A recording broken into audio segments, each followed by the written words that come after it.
Ladies and gentlemen, welcome back to Diablo 3. The new PTR for patch 2.1.2 is now available. So this is the post-BlizzCon patch after they talked about many of the things that they wanted to add into the game.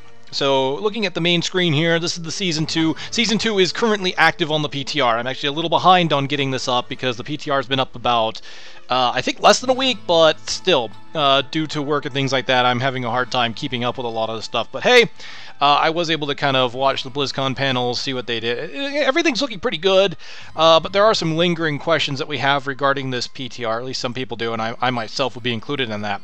But let's take a look at what we've got so far.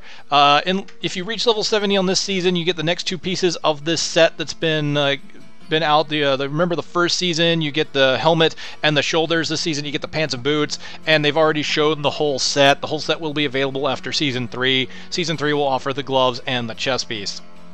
So this will actually combine into one cohesive whole, which is an interesting way of doing it, because if you don't get one of the seasons, you kind of miss out on parts of it. But the season's been going on for quite a while, and we don't know how long the season this time is going to last. We don't even know when Season 1's going to end yet. We do know they'll give us about 30 days warning before Season 1 is over, so you still got plenty of time to play it. And remember that everything does transfer over into your live account, the non-seasonal account, once the season has been ended. All the characters become non-seasonal, and everything that they've earned in their stash will be mailed to you, and everything on their persons, of course, will stick along with you. Now keep in mind, too, that all the seasonal items from Season 1 will also be rolled over into the main loot table, which means during Season 2, you have a chance of finding Season 1 items as well.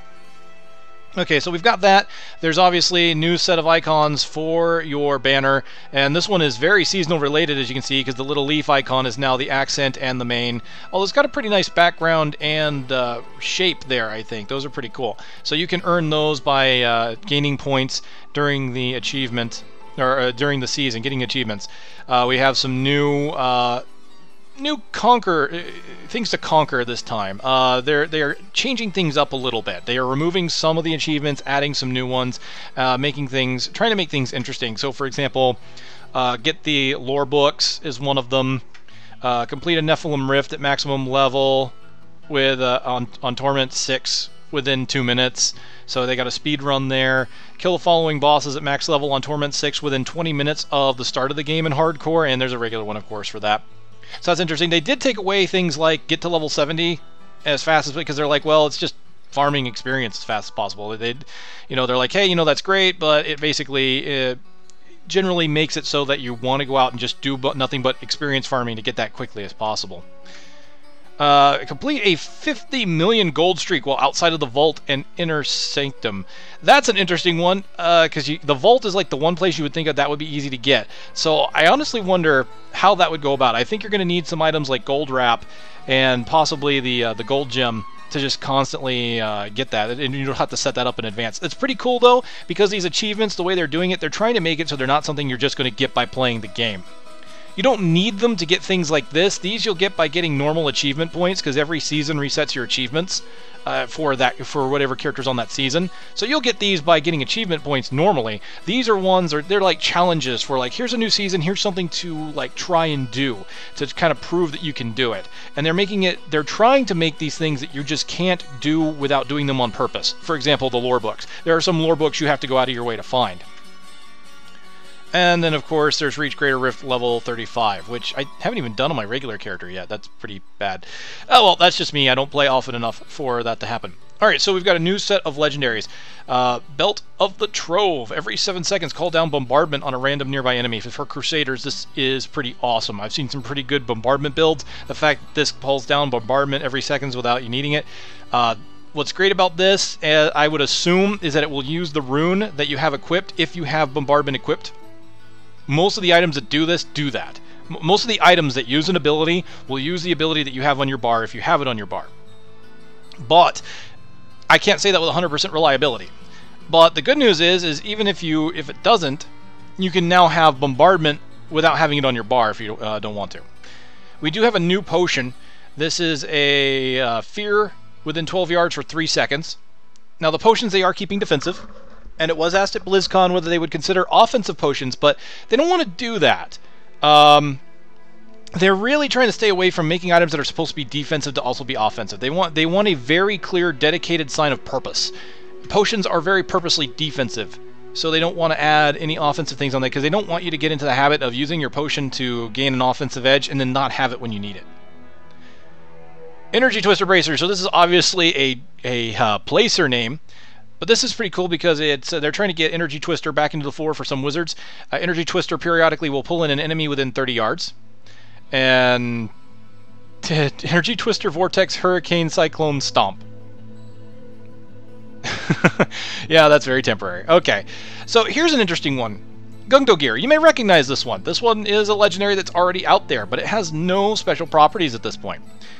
When you look at the symbol on it, it looks very much like it belongs on a monk, and well, it is a monk item. It's Exploding Palms. On death explosion applies Exploding Palm. This, I think, is a major item. I really like this item, and it's something I would look forward to trying out, as I do like Exploding Palm. And having it apply Exploding Palm on other enemies is really cool. Now here's the thing. We're seeing this inside the Season 2 Legendary grouping, which more than likely means, let me clarify this, that this Gungo Gear will not drop anymore outside of Season 2. So once Season 2 starts, this item should stop dropping in the normal game and should only drop in Season 2.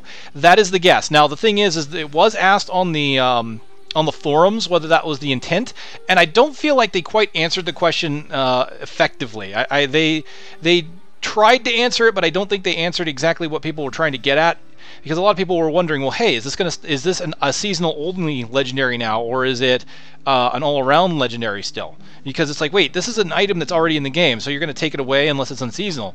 That appears to be what's going to happen. But this is a PTR, and anything could change at the drop of a hat. The answer that I saw didn't seem to... The answer I saw on the forums didn't really seem to suggest that this isn't going to go away. Alright, Odyssey's End is a new bow. Enemies snared by your Entangling Shot will take 22% increased damage from all sources. So another reason to use Entangling Shot on a bow. That's pretty cool. We've got 2 new legendary gems. Actually, 3 new legendary gems, I apologize.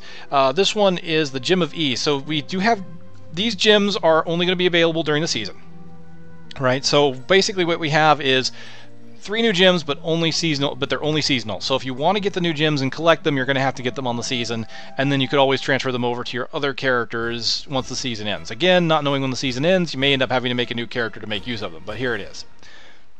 This one's kind of neat in the fact that you get the monster kills grant 1,000 experience, right? That's pretty cool on its own. It's basically an experience gem. But the very cool part about this is the rank 25 requirement of changing the level requirement to 1. So you can use this to level up alts. So if you are really good at getting your gems up, you get this up to level 25, you can level up alts really quickly. Very fast. I mean, on its own, it's really good for, I would say, leveling Paragon if that's what you were looking for, but there it is. That is kind of nice to see something a little different. The next gem is the Molten Wildebeest's Gizzard. It regenerates 10,000 life per second here at level 1, which is really cool to see some defensive gems. This one and the other one are also defensive. There are no offensive gems this time, which, again, nice to see that they're adding some things for your different builds. The fact that it's 10,000 life per second is really nice. I know that scales up pretty heavily. I think at rank 50 it was like 50,000. So I think it's going to go up 1,000 per level. Something like that is what it appears, which is really nice because there are some builds that use your life per second. And what's really cool about this one is at rank 25, after not taking damage for 4 seconds, you gain a shield that's equal to 200% of your life per second. So double what you see here. So at if it were at level 1, it would be a 20,000 point shield, plus whatever life per second gear you happen to have. So that's a really neat protection ability there.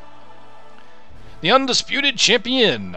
Frenzy gains the effect of every rune. I like to see more of these types of legendaries, which give a certain abilities the effect of every rune.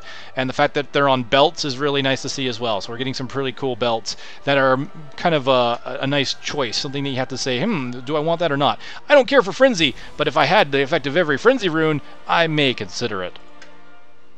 Here's the other gem, the Aesthetic Alteration. You gain 10% non-physical damage reduction. And while below half health, your resistances to all elements, cold, fire, lightning, poison, arcane, are increased by 75%. So you want to talk about defensive? This is defensive. Probably a really good monk item too, especially when you take into effect Harmony, which increases your defenses even further. Wormwood, another existing legendary given a modifier. I kind of wish they would add these back into the main pool rather than put them in the seasonal, because they're items that we're used to seeing, but I can kind of understand why, because they're honestly, without them, there's not a lot here. Well, there's some really nice ones, but there's not a lot. This honestly, it's looking like a better season, legendary-wise, than Season 1. So I have to say that much. I really do like it. Now, Wormwood is pretty cool in the changes that they've made to it. In fact, one is the Locust Swarm is cast on nearby enemies every second. So every second, you get a free Locust Swarm. Don't have it on your bar? Doesn't matter. You're getting it.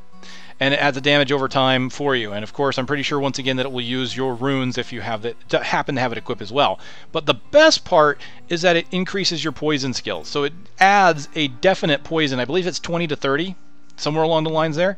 So yes, you will always get poison skills deal more damage. So this is great for your poison builds, and can even be great for on its own just because of the Locust Swarm, especially if it rolls right.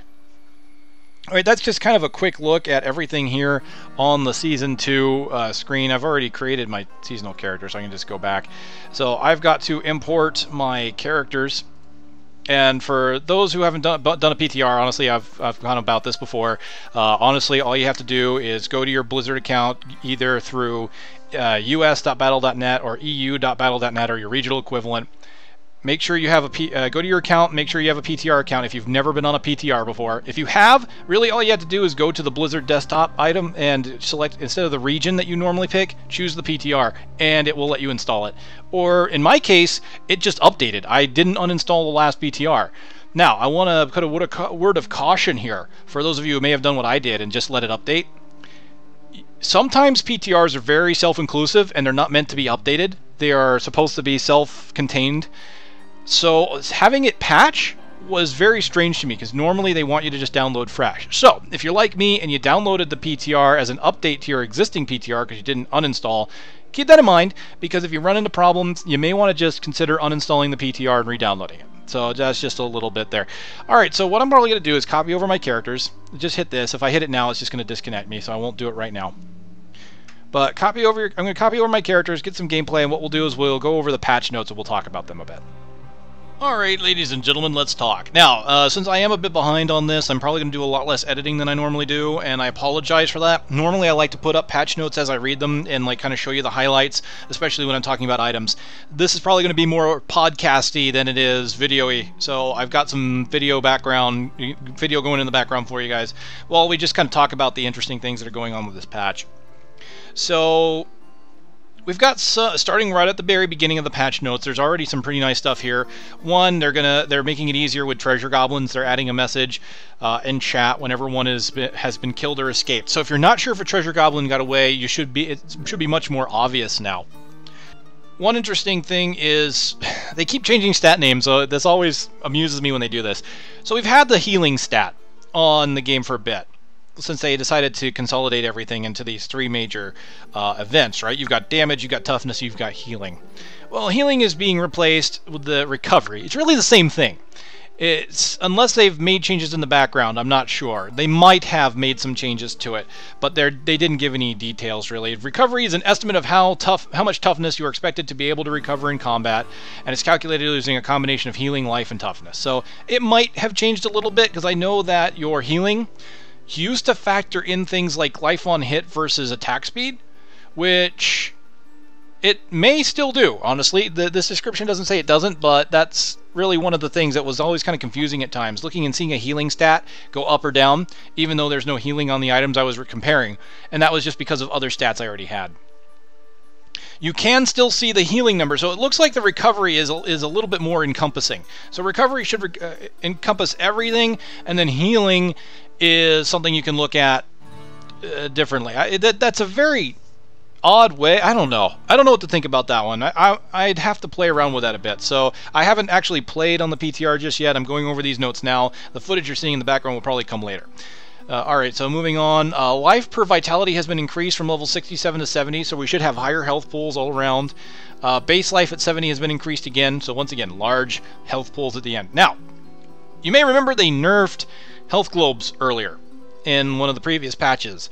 They are doing it again. Healing from health globes has been reduced yet again. So they're really trying to put the onus on us as far as our gear is concerned, as far as our builds are concerned, as far as how we're surviving. Now, the downside to that is anything that uses health globes as a mechanic For example, barbarians have like Grim Harvest, which make enemies drop more health globes.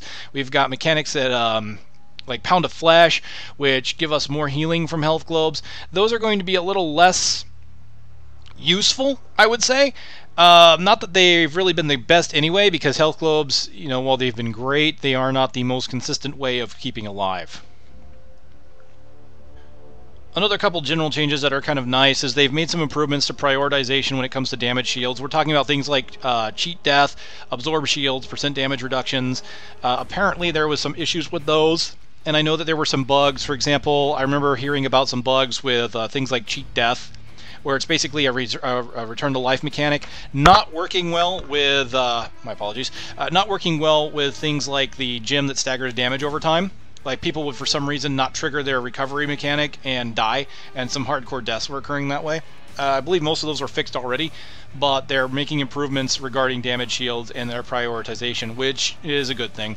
Anytime there's an issue with that, they want to make sure that they get that resolved. Also, they've increased pet survivability one more time, so many of the monster attacks that were intended to be avoided by players that weren't already dealing reduced damage will now do less damage to pets. So pets should still be very useful going forward. Looking at some of the class changes, starting off, Barbarian really didn't get too much of a change at this point. There may be more changes down the line. Keep in mind this is just the first iteration of the PTR at this point.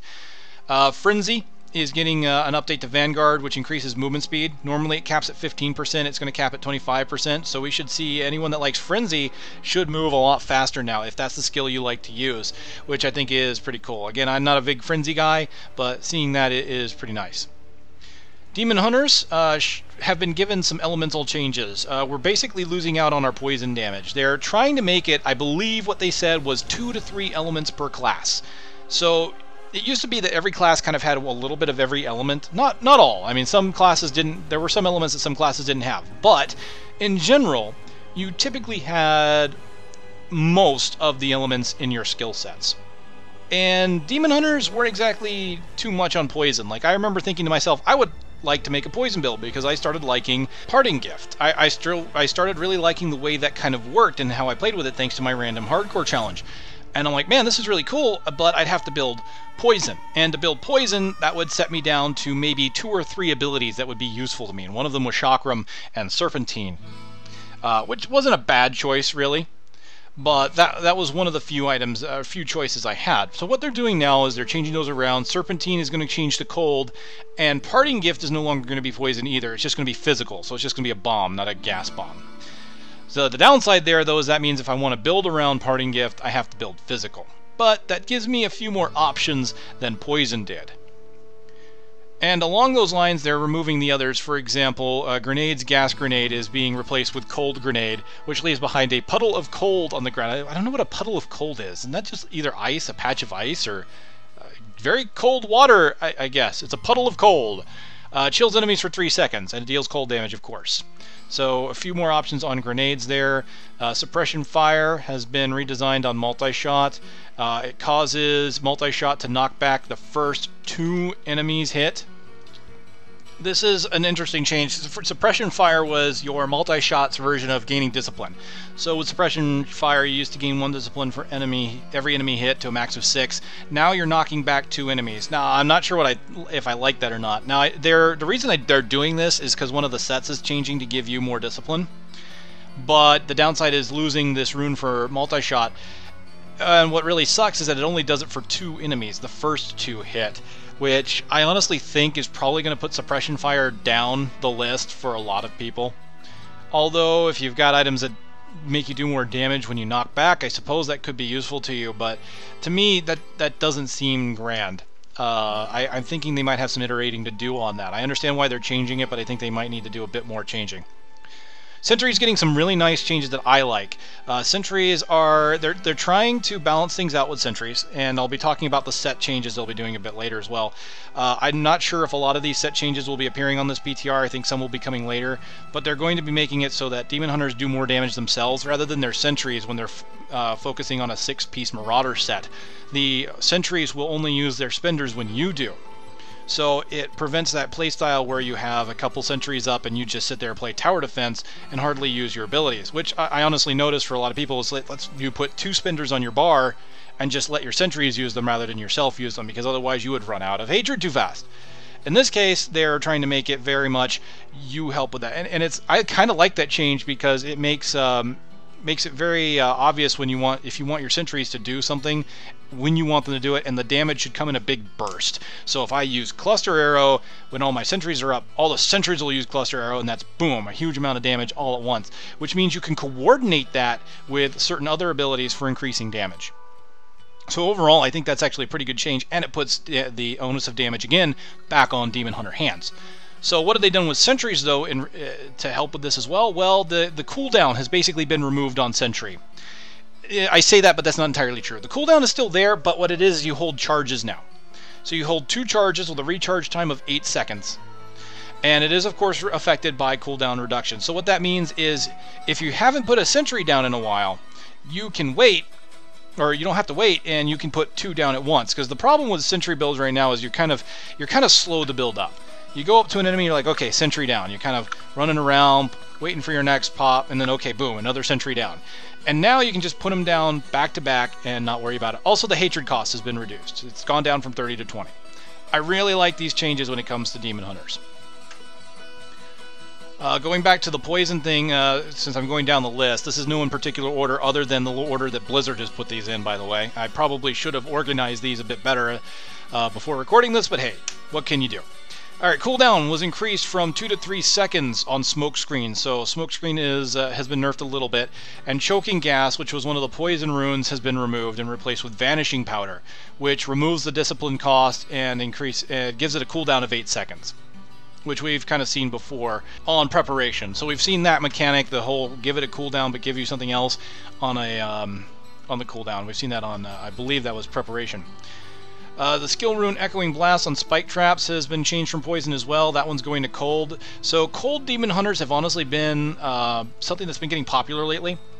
I liked Cold kind of even before the last BTR, and it got even better when they made changes to Cold. So that was one of those things where it kind of became the build of the week, or build of the month, whatever you want to call it, because of the changes they made.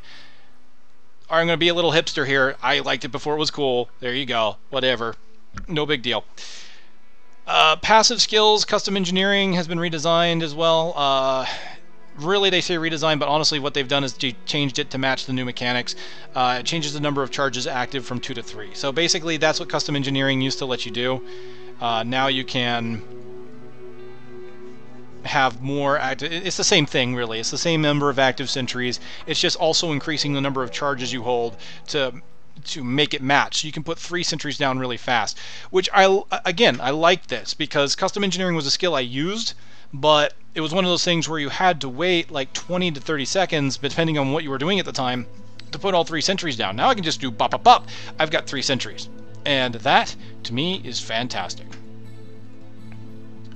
The final change I have here for Demon Hunters is to Night Stalker. Night Stalker is the passive that would give your critical hits a chance to restore discipline. That's really all it did. Not great, but it could be useful depending upon your build. Well, it's been redesigned again. It now causes your primary skills to generate an additional 4 hatred. So it's no longer a discipline generating ability, it is a hatred generating ability, which honestly is kind of nice. The discipline generation thing was okay, and I mean certainly you could definitely use it for your defensive abilities, but Demon Hunters have a lot of very expensive abilities. Multi-shot, cluster arrow. I mean, you are spending hatred a lot, and it's nice to see there being a passive that can help with that. Because honestly, a lot of Demon Hunters that I know of like to run with things like Reaper's Wraps for that very reason. And I think what they're trying to do is make it so that other items will be more useful to you and give you more options in this case. So again, very glad to see some of these changes coming Demon Hunter side. Now, Monk and Witch Doctors really didn't get a lot here either. We got a bug fix on Epiphany, which fixed an issue that could sometimes cause players to get stuck in a wall when teleporting. That's really it. So nothing here for monks yet. Again, please don't get angry, monks. There might be something later, but we don't know. Anything could change. Witch Doctors, Haunt has been given a change to Grasping Spirit. So Grasping Spirit has been removed and replaced with Poisoned Spirit. Now, to put this in perspective, Grasping Spirit was the haunt rune that slowed the enemy when it was applied. I believe it was by 60%. It has now been replaced with Poison Spirit. So Witch Doctors, I talk about Demon Hunters losing poison, Witch Doctors are gaining a little bit of poison here with this haunt. And haunted enemies will take 20% increased damage from all sources. It, again, changed from cold to spirit. That's pretty nice, especially with the new Wormwood. You've got a new poison-based haunt, and it increases the damage they take. So you can just imagine that working very well with Wormwood, and then of course if you're looking for dots, there you go, you're getting a whole bunch of locusts out there, which is, again, really cool. I like to see this. Wizards, well, not really a lot. There's a lot listed here, but really what they're listing are damage reductions. I say damage reductions, this isn't really a nerf, even though it's going to sound like it. What they've done is they've reduced the weapon damage of Hydra. It went from 195 to 105. All associated runes were also reduced. This by itself would definitely be a nerf, but there's a reason they've done it. They've increased the amount of Hydra attacks per cast. So you put a Hydra down and they attack more often. And they also increase the attack speed. They made it so that your attack speed affects how fast each head attacks. So what they've done is they've made it sounds like what they've done is made it so that it's going to attack a lot faster. It may last longer. It's hard, they're not overly detailed on that one. But you should get a lot more attacks out of a Hydra. So even though the damage has gone down per attack, the number of attacks have gone up. So you're looking at probably what has either been a balance or an increase to your overall damage there with Hydra. And that's pretty much it for characters. It looks like this PTR is really not going to be focused on class changes. It's going to be focused on items and abilities. And that's pretty cool. There are going to be some really nice things we see in future patches. They already talked about that at BlizzCon. I'm really excited to see that there's going to be a new zone added to Adventure Mode, which is going to be the Barbarian City that we saw in the intro cinematic to Lord of Destruction for Diablo 2. That's really cool. Alright, so let's go on to the items part of the patch notes, because this is where a lot of the details, a lot of the nuts and bolts are going to be for this patch. Life on hit and regeneration have been increased. Life on hit and life regeneration, my apologies, have been increased by 25% at all levels. So we knew that the life regeneration was increased massively last time. It's been increased again. That's a lot. And when you consider that with the new gem, the new life regeneration gem, there's some really nice power that can happen there. So again, onus on us when it comes to survivability. A new tier of weapons, or not weapons, a new tier of item has been introduced. These are ancient items.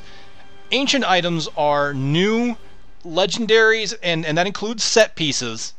Legendaries and set pieces that have more power. Roughly 30% more power. So per their patch notes, ancient items are more powerful versions of legendary items. They roll from increased value ranges for certain affixes, and they can now drop at Torment 1 or higher.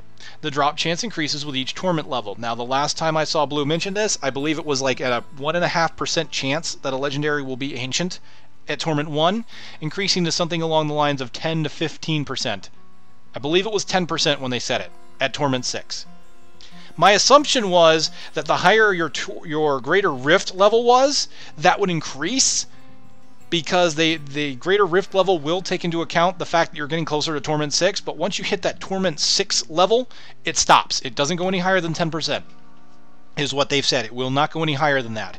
However, the intrinsic level of you getting a new legendary, your chances of getting new legendaries with every new Greater Rift level increases beyond the Torment level. So what that means is the fact that you're getting more legendaries essentially means you will get a better chance of finding ancient items. It's a really odd way of looking at it, but that's how they're looking at it, because you're finding more legendaries. That means even though it's only a 10% chance per legendary, since there's more legendaries, that's more chances at ancient items. So that's really how they're looking at it in this case. Now beyond that, the other notes say that any legendary or set item has a chance to be dropped as ancient. And that's so basically you know that crafted items can be these ancient items as well, so you have a chance of getting them there. Also, they can come from Kadala. Legendary set items purchased from Kadala have a chance to be ancient. Alright, skipping just a little bit here because we already talked about some of these, such as the Bottomless Potion of Fear. There are some new legendary affixes that have been added to the game that will drop on a non-seasonal character. So, for example, the Broken Crown. Some of you may remember that Leoric's Crown got a buff, in that Leoric's Crown and the Broken Crown were both fairly common legendary drops when it came to headpieces. The rarity of Leoric's Crown has gone down because of its new affix, which was to double the strength of any gem inside of it. So if you got a Leoric's Crown and put in the gain life percentage gem inside of it, you doubled that, and you got a huge, massive amount of health. Well, the Broken Crown is building on that. So we're seeing that they're two legendaries. They've got a theme, right? You've got Leoric's regular crown and the Broken Crown. While the regular crown doubles the gem power, the Broken Crown will basically make it so that when a gem drops in the world, whatever gem you have socketed into the Broken Crown will drop. So how do I make this easy to? It's harder to describe than really is. It's easy to see rather than describe. So what'll happen is, if I put an amethyst in my Broken Crown and a gem drops in the world, an amethyst of the same type will drop.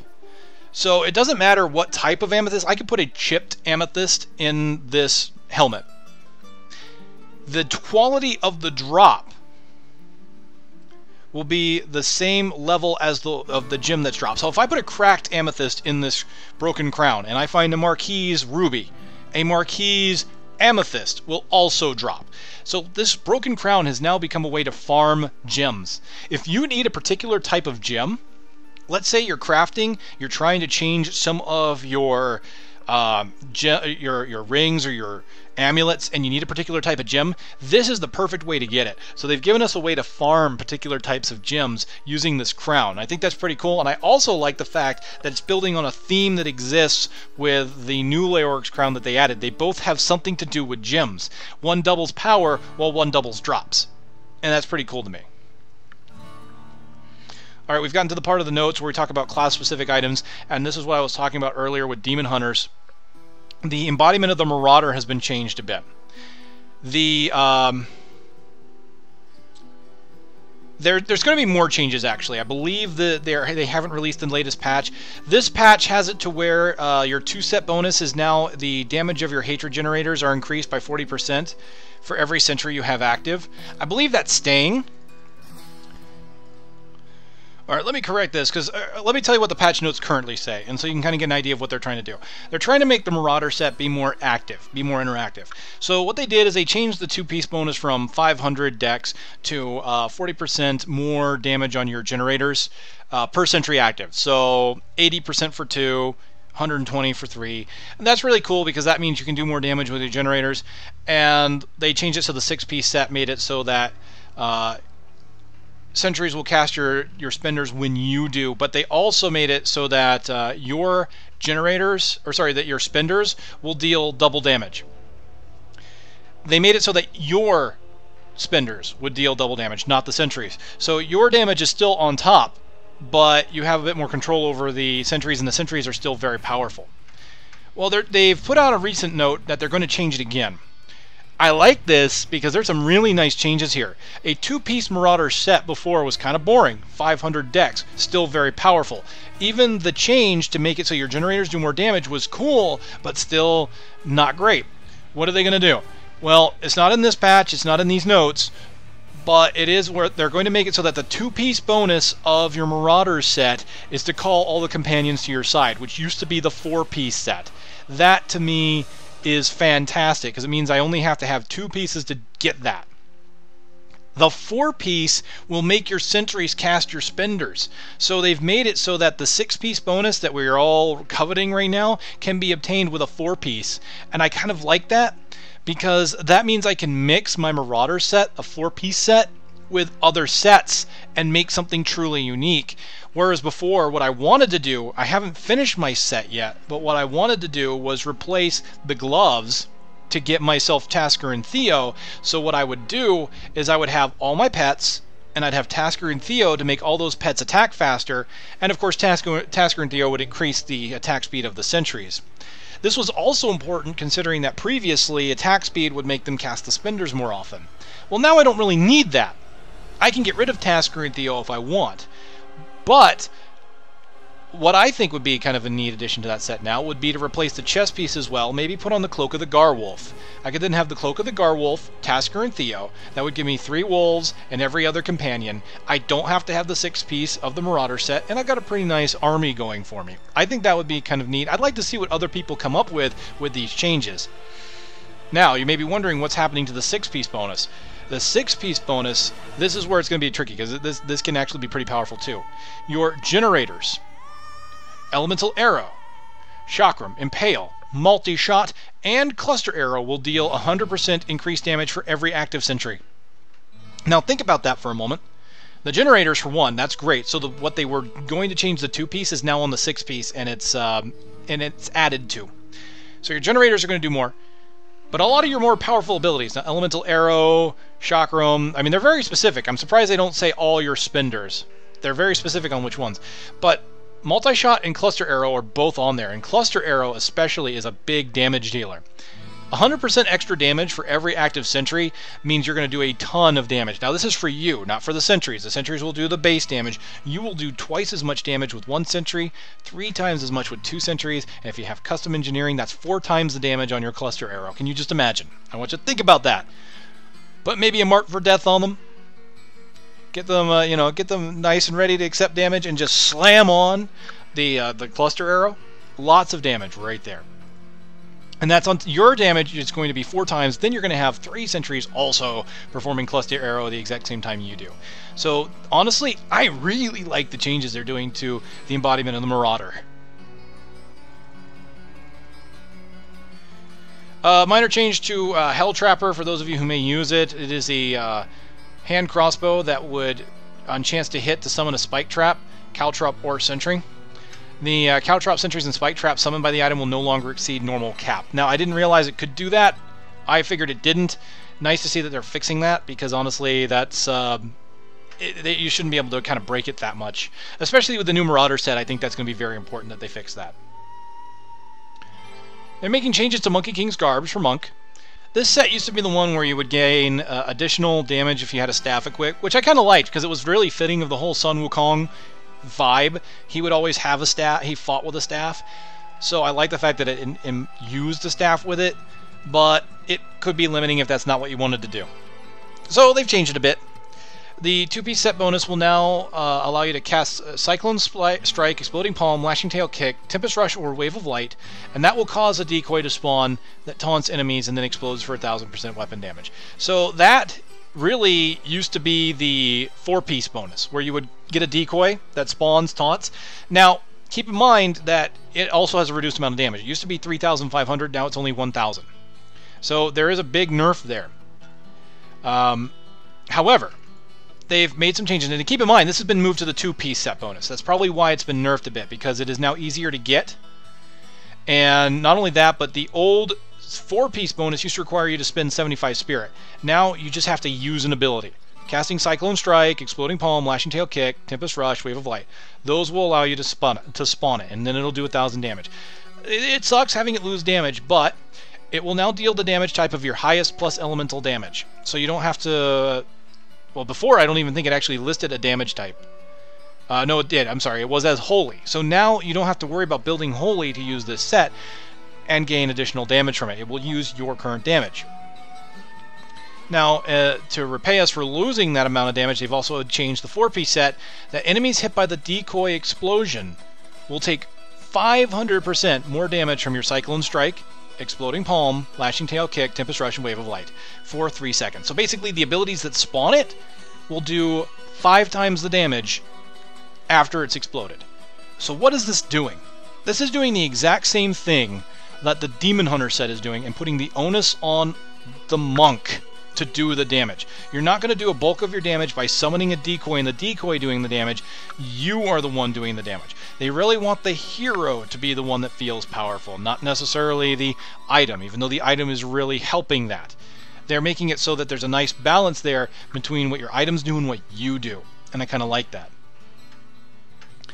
The last item on the list for this patch is the Wizard and the Firebird's Finery.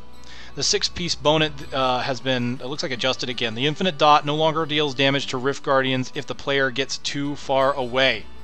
So they're nerfing you a bit there. Apparently, I guess you could put the infinite damage dot and get away and stay away if you wanted to. Going back within the allowed range will resume the damage. So what it sounds like is the dot will stay on, but you have to be within a certain range for it to do damage. So they don't want to reward this whole passive style of, okay, I've got my infinite dot, now I can just stay away. You still want to do damage. So once again, kind of making sure that you're there to do the damage. Alright, all the other items I kind of talked about in the beginning when we looked at the seasonal screen, so we can move on. Moving to adventure mode, New Tristram's hub has been improved, which is great. Everything is easier to get to. It used to be easier to go to other acts in order to get to your jeweler and to get to your mystic. Now, Act 1 sucked for that, really. Whimsydale, which is the treasure goblin version of Whimsyshire, has been made more rewarding. Doesn't say how.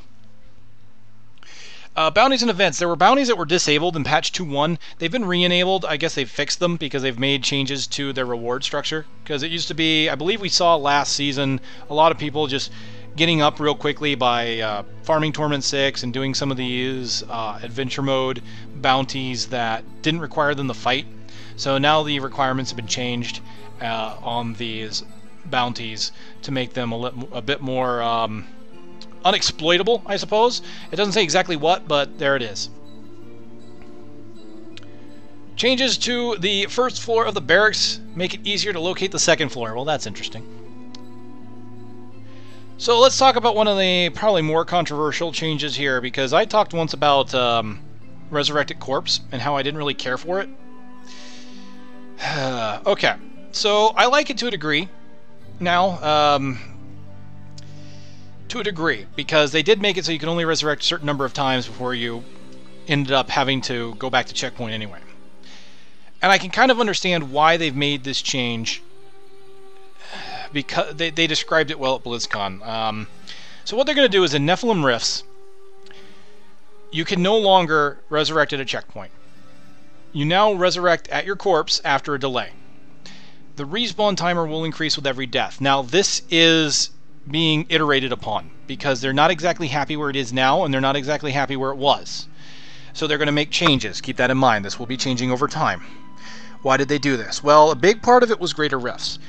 They noticed that some people with greater rifts that were doing greater rifts run on softcore, because hardcore you're dead, were that people that were getting high-end clears sometimes got that way by virtue of a little bit of luck and a little bit of perseverance. So basically, RNG was playing more of a factor than they wanted, and they're trying to fix that.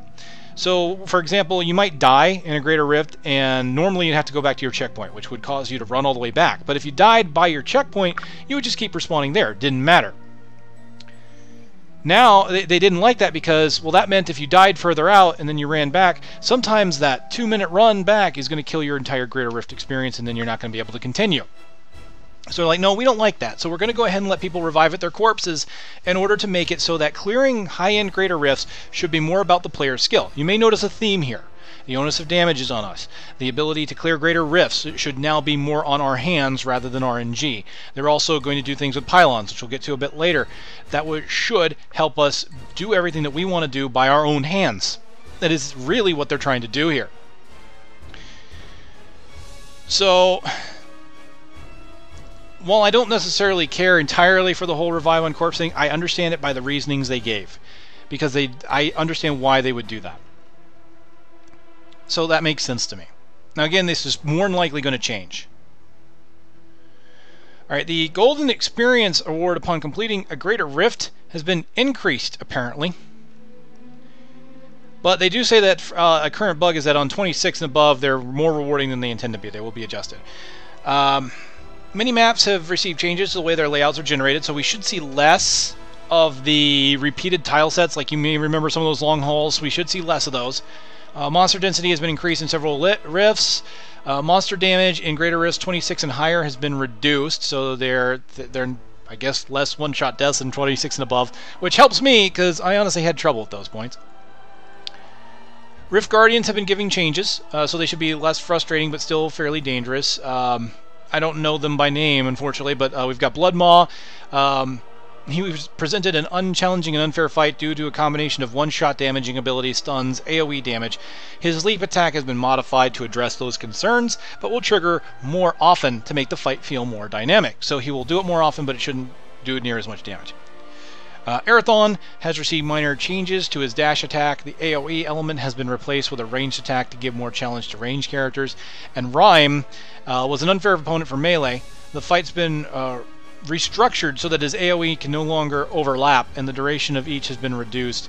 So in addition, his range attack should be more threatening to range. So basically, Rhyme was very terrible for melee characters, and I can attest to that. He's one of the few I know by name, because he's the guy that would do a whole bunch of cold damage. He was kind of the a copy of one of the key wardens, and I do remember that. Like, if you were melee, getting around him could suck because he would just overlap that cold damage, and it was hard to stay in on that. So it's nice to see that. All right, so let's talk about the pylons. Yes, so everybody knows that Conduit is like the most overpowered thing ever, and how some people are clearing some higher end rifts. Well, they don't want to nerf it. Yay, right? That's great. We don't like to see nerfs around. In fact, Blizzard's philosophy has changed quite a bit since Diablo 3 came out. They're going through a lot of buffs now, buffing everything. Now, you can go too far with buffing everything. If something is way too powerful and you buff everything else around it, then it becomes trivial. So it's nice to see they're trying to buff without over-buffing, because you're seeing that a lot, right? There's a lot of changes that happen that aren't, like, I've seen changes that are not necessarily nerfs, but changes the way things are done to make it so that they're in line with where they should be. So in this case, pylons, what have they done? Well, speed pylon will now, shield pylon, let's start with that one. Shield pylon will now reflect damage back to the attackers. So this is great. Not only are you taking absolutely no damage, but the shield pylon itself is allowing you to do more damage because it's reflecting the damage back at the enemies. It's really nice to be able to reflect damage back at the enemies for a change. Best yet, it's not here in the notes, but they said in BlizzCon, when the shield ends, you explode in this massive AoE of damage, and I like that idea. Speed pylon, which was probably one of the more useless ones. I mean, it's useful if you're speed running and trying to get through dead patches, but seriously, most of the time it's not doing you much good. Well, what they've done is they've increased the duration. It's no longer 30 seconds, it's a full minute, that's cool. They're doubling the duration. But now it also knocks enemies into the air and deals damage to them when you hit them. Cool. That's awesome. Not as useful as it could be, but still awesome. The important part, it now breaks Waller for the duration. So for a full minute, Waller cannot stop you. You will run through it as if you were drinking a bottle of Kool-Aid. Alright, so those are the pylons, and that's, I'm glad, I'm liking it. So, Realm of Trials, people, they've heard complaints about that. I can't say I've complained, because again, I only play fairly casual at this point. But the Realm of Trials, the time between waves has been shortened, and there have been some changes to make the type of monsters that can, with the types of monsters that can spawn, and the rewards are scaled upon the are now scaled based upon the rank of the keystone you receive. So the Keystone of Trials no longer plays a legendary item sound or displays legendary item minimap icon when dropped. That's funny. So they're trying to make it a little better for people that don't like the Realm of Trials. They're trying to make it a little bit quicker. And let's see, there's a bug fix here. It says, fix an issue that allowed follower skills to be changed while in a greater rift. Oh, okay. No, I didn't even realize that. And that's probably a good thing since you can't change your own.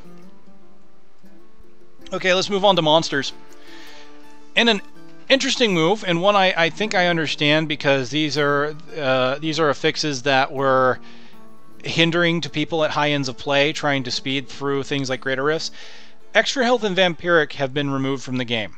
So we should no longer see a monster that sits there and tanks your damage for about 5 minutes. I'm kind of glad for that one, because really the problem with extra health monsters typically wasn't them being dangerous, it was them just taking forever to kill. And that is especially bad for anybody trying to get the high-end Greater Rift levels. So I totally understand why they would do that. The Vampiric is almost the same way, because it basically allowed them to regenerate health by the damage they did to you, and so they're trying to make it so they have less defensive capabilities. Understandable. They've also made some changes to some of the monsters that we all hate. The Anarch's maximum dash range has been reduced, and they have they now have a short dash that will be used at close range. Corrupted Angels! Oh, my favorite! Maximum dash range been reduced, which is great because they could dash from out of nowhere. They could dash before you could even see them. That's the thing that sucked about them. And their Unholy Shield has been removed. You might think that's a bit much, but let's face it, the Corrupted Angels are one of those monsters that have made Act 4 a terror, and one of the reasons why I hate to go there. I hate Act 4, mostly because of these Corrupted Angels. Because the downside of Corrupted Angels is that shield, especially with the game the way it's designed now, and I think that's why they had to remove it.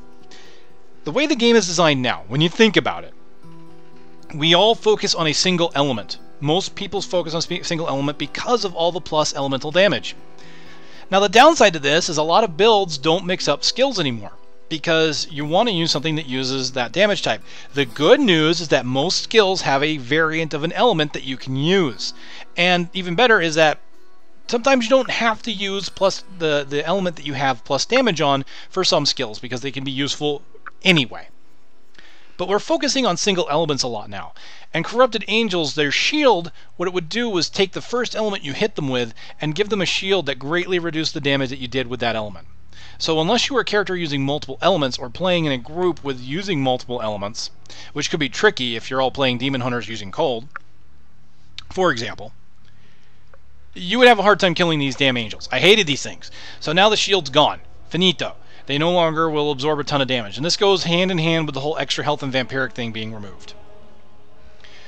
What else have they done? Inferno Zombies. They reduced the monster's XP, damage, and survivability to bring in line with other zombies. Punishers, maximum leap range has been reduced, so there's a theme there. Stun duration has been reduced. Alright. Now for the important part. One of my favorite changes here to this PTR. Treasure Goblins. Alright, Treasure Goblins have been added to the game. There are 3 that were covered at BlizzCon. There is the Jewel Hoarder that will drop gems as you hit him and when he dies. An explosion of gems. Imagine combining a Jewel Hoarder Goblin with the Broken Reworks Crown. If you need a gem type, that's how you get it. Put a gem that you want in Reworks Crown, find yourself a gem goblin, and then go to town on him, and when he explodes in a whole fountain of gems, you're also getting a fountain of the gem that you want from your helm. I need to try that. I need to get both. I need to get that helmet and try that and see if I can get a recording of that, because I can only imagine the loot on the ground. Okay, so the Jewel Hoarder is a new treasure goblin. The Odious Collector is new as well. He is a treasure goblin that drops crafting materials. So we've seen the other treasure goblins before, where some of them would drop maybe more items, some would drop more crafting materials. So I think what they're going to do is they're going to have the regular treasure goblin out there still, who does a nice mix of everything. So they're going to give us this Jewel Hunter, and they're going to give us this new Odious Collector, so that we can get gems and crafting materials as we need. But the one I really like is the Blood Thief. He's the 3rd new treasure goblin. He will drop blood shards as he's damaged and when he explodes into a whole burst of a whole bunch of blood shards. And that's great, because that I really like, because that's really helpful for gambling and getting items that you want from Kadala. So honestly, it looks like these treasure goblins are going to be really fun to hunt down. They can only be found in adventure mode. You can't find them in the campaign mode. And they do have rarity. These new ones are going to be tougher to find. All right, and they also have their own mini-map icons, so you can see them right away and which type they are. So they'll be tough to find because they're very specific, which is pretty cool. Now, there is another one that they've added that they didn't tell us at BlizzCon. And all it says in the patch notes is, another malevolent little bugger. Well, isn't that wonderful? We have no idea what it does. So I'm going to make it my mission to try and find him. Hopefully. Maybe. Possibly. Knowing my luck, I probably won't. But hey, I will try and see if I can find him. Now, they will always appear in front of a portal. I believe they've done that mostly with the last patch, but it pretty much should be guaranteed now. They should always have a portal in front of them when you first see them. They all do have special mini-map icons, as I mentioned earlier. They'll have the different colors to represent which one they are. And keep in mind, there's also the new notifications that I mentioned at the beginning of this video about when you see them, when you engage them, and when they escape. They will only drop their best loot on Torment 1 and above, so that brings it in line with everything else. And some changes have been made to the way they try to escape. So this is the big thing. It's meant as a minor, it's listed here as a minor note, but what they've done is increased the AI of the goblins to intentionally try and run towards other monster packs. So what this means is if you've engaged a treasure goblin without realizing it, he's going to try and run you through a bunch of monsters. Which, honestly, let's face it, when it comes to treasure goblins, right now they're kind of random. Sometimes they'll do just that. They will run and run and run and run you through all sorts of monsters. Sometimes they'll just kind of stay there or run in a circle. Really weird. but now their AI is improved to make it so they will constantly try to run towards other monsters. So it may be in your best interest to clear out other monsters in the area before you engage the new treasure goblins, or even old ones at this point. So be advised of that. It's something you're definitely going to have to look into. It's something you have to be very careful of if you want to kill treasure goblins from now on. Now again, keep in mind, this is just the first iteration of the PTR. I've already read you some changes, including the Marauder set, that are going to happen over time. And there are other things, such as a new zone, that are going to be added in future patches as well, so we won't see it in this one. But so far, this new patch, this new PTR, is looking really good. I honestly have to admit, I think they're kind of on the right track when it comes to these items, and I'm glad to see that more and more legendaries are getting some kind of special effects, even if we have to deal with those legendaries being added to a season instead of being added to the normal drop pool. Okay. Alright, so that's it, ladies and gentlemen. Thank you for watching. This has been your patch notes and patch discussion. Honestly, I would like your opinions on this. I do this every time. I go over patch notes. It seems to be a big thing with a lot of people. A lot of people like to see that I go over patch notes. This is a little late, so I especially want to see what the consensus is on this. I try to do more than just patch notes. I try to give a little bit of opinion. I don't normally do this as a Diablo Digest. I'll probably go ahead and put this up as a Diablo Digest because it was a lot of talking about changes and their philosophies. If this is the kind of thing you like, by all means, please leave feedback and let me know.